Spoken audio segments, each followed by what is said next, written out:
Assalamualaikum warahmatullahi wabarakatuh. Perkenalkan, nama saya Nur Habibah Alizia Rahayu dari kelas 10 AKL 2.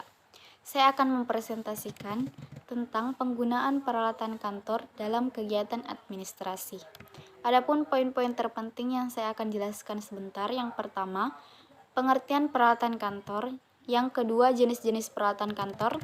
Dan yang ketiga, hal-hal yang harus diperhatikan dalam memilih peralatan kantor. Kita beralih dulu ke pengertian peralatan kantor. Pengertian peralatan kantor terbagi menjadi dua pengertian, yaitu ada pengertian secara umum dan ada pengertian lainnya. Pengertian secara umum adalah peralatan kantor merupakan media yang digunakan dalam upaya mencapai tujuan yang diinginkan perusahaan. Dan pengertian lainnya adalah peralatan kantor merupakan alat-alat atau perlengkapan yang dipakai dalam kantor guna kelancaran perusahaan dalam melakukan atau melaksanakan kegiatan-kegiatan administrasinya. Lalu kita beralih ke poin yang kedua, yaitu jenis-jenis peralatan kantor.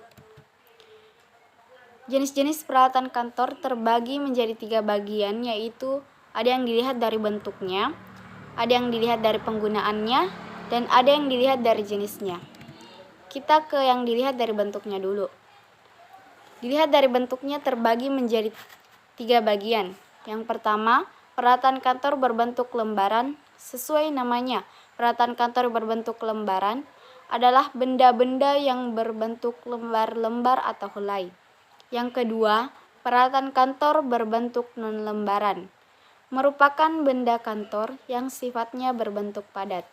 Dan yang ketiga, peralatan kantor berbentuk buku, merupakan salah satu benda yang penting untuk menunjang kegiatan administrasi di kantor atau perusahaan. Lalu kita beralih ke yang dilihat dari penggunaannya. Dilihat dari penggunaannya terbagi menjadi 2, yaitu yang pertama, barang habis pakai dan barang tidak habis pakai. Yang pertama dulu, barang habis pakai adalah barang-barang atau benda kantor yang penggunaannya hanya satu atau beberapa kali pakai, tidak tahan lama, dan harus diisi ulang.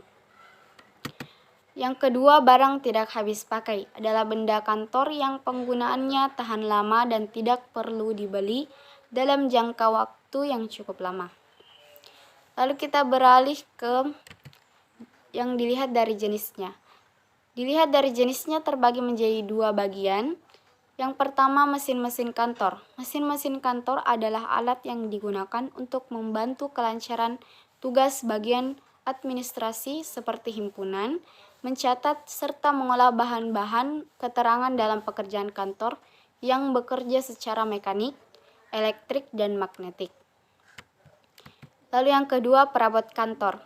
Sama halnya dengan mesin kantor. Perabot kantor dibuat untuk menunjang aktivitas kantor. Kita beralih ke poin yang ketiga, yaitu hal-hal yang harus diperhatikan dalam memilih peralatan kantor. Hal-hal yang harus diperhatikan dalam memilih peralatan kantor terbagi menjadi 5 bagian.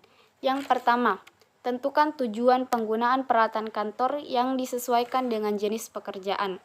Dan yang kedua, menganalisis peralatan yang hendak dibeli, mulai dari barang tipe, spesifikasi, merek, kualitas peralatan, harga, gunakanlah yang dibutuhkan hingga garansi.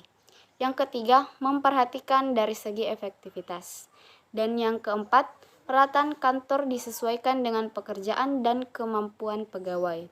Dan yang kelima, memperhatikan penempatan peralatan yang fleksibel.